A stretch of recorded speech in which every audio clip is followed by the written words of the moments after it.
Doctor Fayaz यार, मैंने तकरीबन 141 मज़ाहिब स्टडी किए हैं। तो उनमें किसी मज़हब ने भी ये नहीं कहा कि आप दूसरों से नफ़रत करें। तमाम का यही लुबे-लुबाब है कि आप लोग दूसरों से मोहब्बत करें, इंसानियत का दर्स दें और अपनी मैं को ख़त्म करें। बात यह है कि अगर आप मोहब्बत करना नहीं जानते तो आप जी नहीं रहे हैं, आप ज़िंदगी गुजार ही नहीं रहे हैं। मोहब्बत ही ज़िंदगी का नाम है।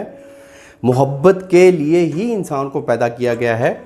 ये एक अलग हमारे ट्रेंड चला हुआ है हमारे इस खित्ते में, इस बड़े सगीर में जी। गर्लफ्रेंड बॉयफ्रेंड का तस्वर और ये मोहब्बत नहीं है, ये जज्बे हैं।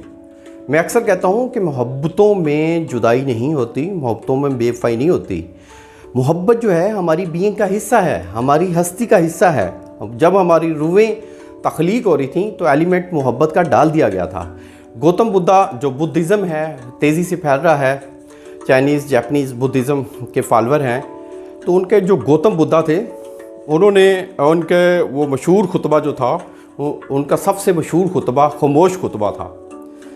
तो उस खुतबे में जो उनके शागिर्द ने ट्रांसलेट किया था कि जो उन्होंने बयान किया था कि ये ज़िंदगी हमें मोहब्बत और शुक्र के लिए मिली है। मोहब्बत और शुक्र के अलावा इस ज़िंदगी का कोई मकसद नहीं है। Always says thanks God. उनसे भी मोहब्बत करें जो आपसे नफ़रत करते हैं। मोहब्बत उन्हीं की कामयाब होती है जो खुद मोहब्बत बन जाते हैं।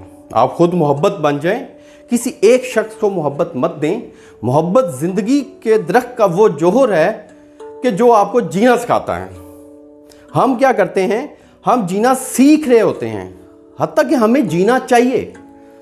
सिर्फ इंसान ही है तमाम जानदारों में जो सोचता फिरता है कि जी हमारी ज़िंदगी का मकसद क्या है। जो बाकी चरिंद परिंद हैं वो ज़िंदगी के मकसद की तलाश में नहीं हैं, वो ज़िंदगी को जी रहे हैं। फूल को देखो, तितली को देखो, हर चीज़ जी रही है, ना कि जीने की तैयारी में लगी है। इसी लम्हे को भरपूर जिएं और ऐसा भरपूर जिएं कि इससे इनकार मत करें। अपने ब्रेन को पास्ट में मत लेके जाएं। पास्ट में लेके जाएंगे तो आप दुख में हैं, फ्यूचर में लेके जाएंगे तो आप परेशानी में हैं। जो दम गाफिल वो दम काफिर। मौजूदा लम्हे में रहें, खुद मोहब्बत बन जाएं। इंशाल्लाह आप लोगों की मोहब्बतें भी कामयाब होंगी और आप मुआशरती लिहाज से भी कामयाब होंगे और फाइनेंशियली लिहाज से भी कामयाब होंगे।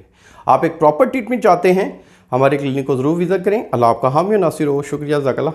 अल्लाह हाफ़िज़।